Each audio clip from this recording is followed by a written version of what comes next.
Assalamualaikum warahmatullahi wabarakatuh. Saya Iskarima Aziza dari kelompok 10. Saya akan menjelaskan materi saya mengenai kaidah khusus dalam muamalah, yaitu qard. Yang pertama, pengertian dan dasar hukum qard. Pengertian qard. Qard berarti pinjaman atau utang piutang. Qard bermakna memotong. Dinamakan tersebut karena uang yang diambil oleh orang yang meminjamkan memotong sebagian hartanya. Harta yang dibayarkan kepada muqtarid atau yang diajak akad qard dinamakan qorad, sebab merupakan potongan dari harta muqrid atau pemilik barang. Qirad merupakan kata benda atau masdar. Kata qirad memiliki arti bahasa yang sama dengan qard. Qirad juga berarti kebaikan dan atau keburukan yang kita pinjamkan.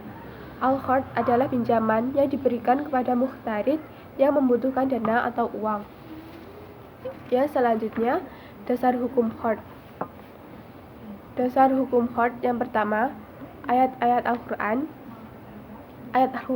Ayat Al-Quran yang mendasari qard ini diantaranya firman Allah dalam surat Al-Maidah ayat 2 yang berarti, dan tolong-menolonglah kamu dalam mengerjakan kebaikan dan takwa, dan jangan tolong-menolong dalam berbuat dosa dan pelanggaran, dan bertakwalah kamu kepada Allah. Sesungguhnya Allah amat berat siksanya. Yang kedua ada hadis Nabi. Yang ketiga ada ijma.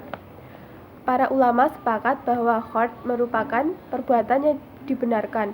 Hal ini didasari oleh tabiat manusia yang tidak bisa hidup tanpa bantuan saudaranya. Tidak ada seorang pun yang memiliki segala barang yang ia butuhkan. Oleh karena itu, pinjam-meminjam sudah menjadi sesuatu bagian dari kehidupan di dunia ini. Islam adalah agama yang sangat memperhatikan segenap kebutuhan saudaranya. Yang selanjutnya, syarat dan rukun qard. Rukun qard yang pertama, pihak peminjam atau muqtarid. Yang kedua, pihak pemberi pinjaman atau muqrid. Yang ketiga, barang yang dipinjam. Yang keempat, ijab qabul atau sighah. Syarat qard yang pertama, akad yang dilakukan dengan sighah, ijab qabul atau bentuk lain yang dapat menggantikannya seperti mustah. Yang kedua, kedua belah pihak yang terlibat akad harus cakap hukum atau berakal, balik, dan tanpa paksaan. Yang ketiga, menurut kalangan Hanafiyah, harta yang dipinjamkan haruslah harta yang ada di pasaran atau padanan nilainya atau mitsal. Sementara menurut jumhur ulama, harta apa saja yang dijadikan tanggungan. Yang keempat, ukuran, jumlah, jenis, dan kualitas harta yang dipinjamkan harus jelas agar mudah untuk dikembalikan. Ya, selanjutnya, hukum qard dalam Islam. Hukum qard atau utang piutang mengikuti hukum taklifi, terkadang makruh, terkadang wajib, dan terkadang haram. Semua itu sesuai dengan cara mempraktekannya karena hukum wasilah itu mengikuti hukum tujuan. Jika orang yang berhutang adalah orang yang mempunyai kebutuhan sangat mendesak, sedangkan orang yang dihutangi orang yang kaya, maka orang kaya itu wajib memberinya hutang. Jika pemberi hutang mengetahui bahwa penghutang akan menggunakan uangnya untuk perbuatan makruh, maka hukum memberi hutang juga haram atau makruh sesuai dengan kondisinya. Jika seseorang yang berhutang bukan karena adanya kebutuhan yang mendesak, tetapi untuk menambah modal perdagangannya karena berambisi menambah keuntungan yang besar, maka hukum memberi hutang adalah mubah. Seorang boleh berhutang jika dirinya yakin dapat membayar, seperti jika ia mempunyai niat menggunakannya untuk membayar hutangnya. Jika hal ini tidak dapat pada diri penghutang, maka ia tidak boleh berhutang.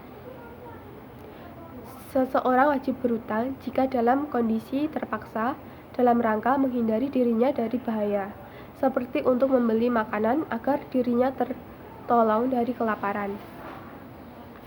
Dan terakhir, kaidah-kaidah dalam qard dan contoh penerapannya.